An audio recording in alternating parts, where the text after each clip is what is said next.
누구에게나 새로운 공동체 혹은 교회에 정착하는 일은 쉬운 일이 아닙니다. 여러분 혹시 이런저런 이유로 교회 공동체를 옮겨 보신 적이 있으십니까? 그때 혹시 여러분을 따뜻하게 맞아주거나 여러분의 정착을 도와주었던 그런 고마운 사람들을 기억하고 있지는 않습니까? 아니면 여러분을 양육해 주었던 그런 분들은 없으셨습니까? 사울이 다메섹을 떠나 예루살렘 교회에 들어가고자 했을 때 바나바가 바로 그런 역할을 해 주었습니다. 바나바가 있었기 때문에 오늘날 우리가 알고 있는 그 위대한 사도 바울이 있을 수 있었다고 말해도 과언이 아닙니다. 하나님은 우리가 사람에게 관심 갖기를 원하십니다. 우리가 사람을 관심 갖고 케어하고 양육할 때 그들 중에 사도 바울과 같은 위대한 선교사, 지도자가 언제든지 나올 수 있다는 사실을 기억하십시오. 오늘 본문 말씀을 통해서 바나바가 사울을 어떻게 도왔는지 살펴보기 원합니다.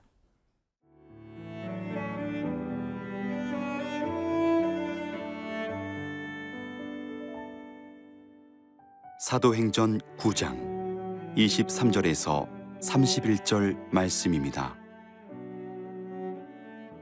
여러 날이 지나매 유대인들이 사울 죽이기를 공모하더니 그 계교가 사울에게 알려지니라.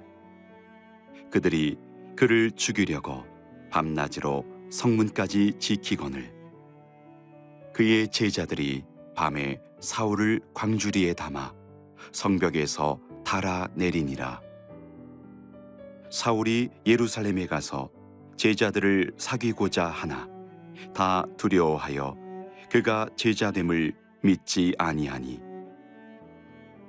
바나바가 데리고 사도들에게 가서 그가 길에서 어떻게 주를 보았는지와 주께서 그에게 말씀하신 일과 다메섹에서 그가 어떻게 예수의 이름으로 담대히 말하였는지를 전하니라.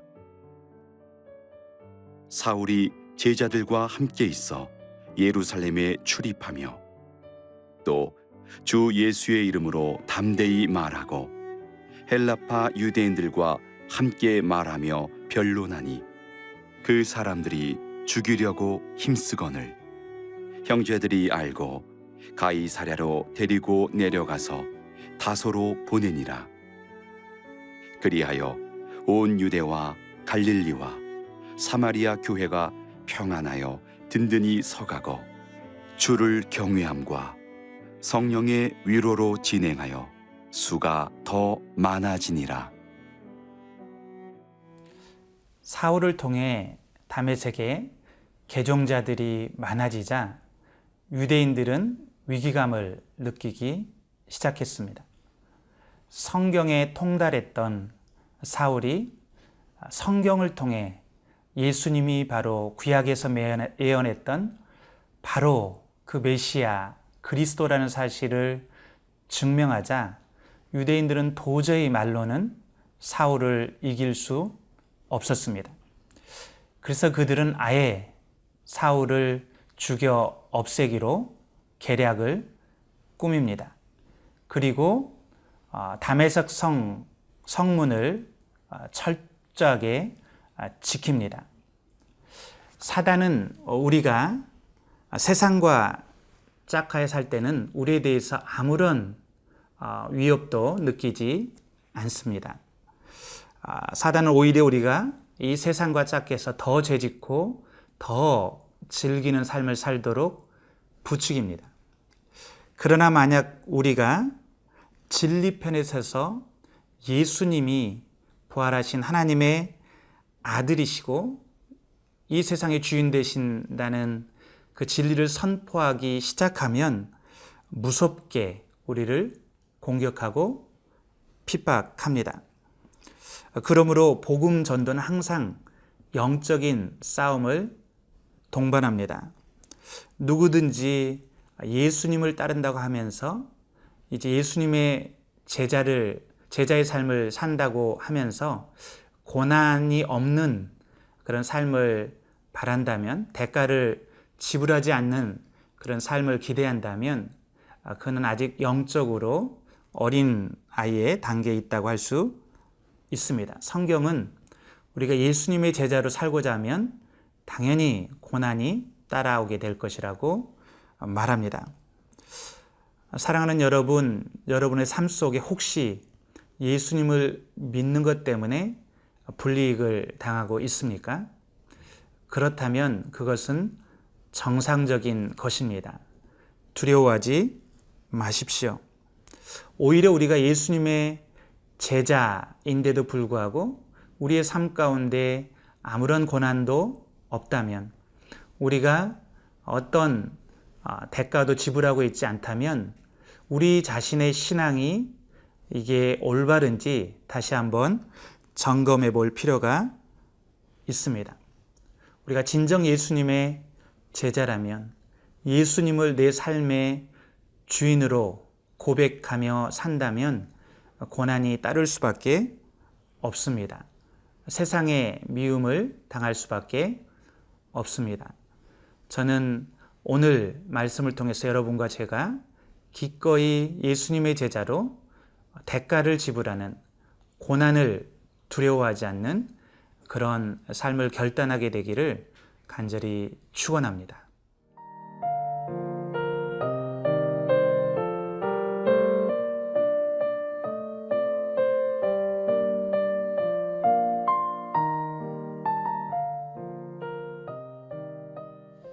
사울이 거듭나고 이제 다메섹에서 핍박을 피해 예루살렘으로 들어왔을 때 예루살렘에 있던 성도들은 사울을 두려워합니다.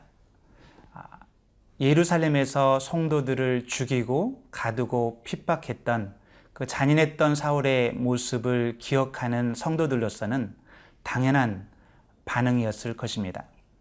그런데 그때 바나바가 나서서 사울을 옹호하고 그리고 예루살렘 교회에 그를 소개해 줍니다. 오늘 말씀 26절, 27절 말씀을 같이 읽어보겠습니다. 사울이 예루살렘에 가서 제자들을 사귀고자 하나 다 두려워하여 그가 제자됨을 믿지 아니하니, 바나바가 데리고 사도들에게 가서 그가 길에서 어떻게 주를 보았는지와 주께서 그에게 말씀하신 일과 다메섹에서 그가 어떻게 예수의 이름으로 담대히 말하였는지를 전하니라. 분명 바나바도 사울이 마음에 들지 않았을 것입니다. 자기의 가장 가까운 동료, 모든 사람이 존경했던 스데반을 죽이는 일에 앞장섰던 사람이 아니었습니까? 하지만 그는 하나님이 택하신 사람을 기꺼이 영접하고 축복합니다. 사울을 데리고 사도들에게 가서 그가 어떻게 부활하신 예수님을 만났는지, 그리고 그 이후에 어떻게 두려움이 없이 다메섹에서 복음을 전했는지 설명하고 설득합니다. 우리가 교회 생활을 하다 보면 우리 마음에 들지 않는 사람들을 교회에서 만나게 되기도 합니다. 일하는 방식, 기질, 성격, 또 살아온 환경, 모든 것이 우리와 맞지 않는 사사건건 부딪히게 되는 사람이 있을 수 있습니다. 그러나 여러분, 그들도 하나님이 선택하신 사람들이라는 사실을 기억하십시오. 우리는 내 시각이 아니라 하나님의 시각으로 우리의 동역자들을 바라볼 수 있어야 합니다. 사울은 사울 나름대로 장점이 있기 때문에 하나님이 부르신 사람입니다. 그는 성경에 능통했고 고난을 두려워하지 않고 열정이 있는 사람이었습니다. 바나바는 자기가 판단하기보다 하나님의 판단을 존중합니다. 자기를 부인하고 하나님의 선택을 순종합니다. 이런 바나바로 인해서 원석과 같이 다듬어지지 않은 거친 사울이 장차 안디옥과 세계 열방에서 능력 있게 복음을 전하는 그런 보석과 같은 교회 지도자로 성장할 수 있었습니다. 그러므로 사랑하는 여러분, 바나바처럼 우리도 사람에게 관심 갖고 사람을 세워주는 그런 사역을 해야 되겠습니다. 교회에는 다양한 사람들이 모입니다. 그러나 각자에게는 하나님이 주신 독특한 달란트와 그리고 은사들이 있습니다. 하나님의 나라를 위해서는 이 모든 다양한 은사와 그리고 성격과 그리고 그 기질들이 다 필요한 것이죠. 그러므로 우리에게 필요한 자세는 항상 나를 내려놓고 겸손히 섬기는 자세입니다.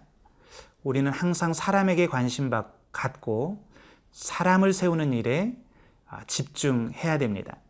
그럴 때 하나님 나라가 우리 모두를 통해서 여러분을 통해서 든든하고 아름답게 세워져 갈 줄 믿습니다. 기도하겠습니다.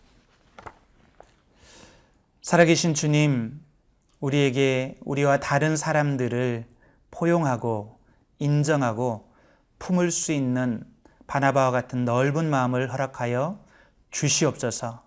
우리가 일보다 사람에게 관심 갖게 하시고 사람을 세우는 일에 헌신하는 사람들 되게 도와 주시옵소서. 감사하며 예수님의 이름으로 기도드렸습니다. 아멘.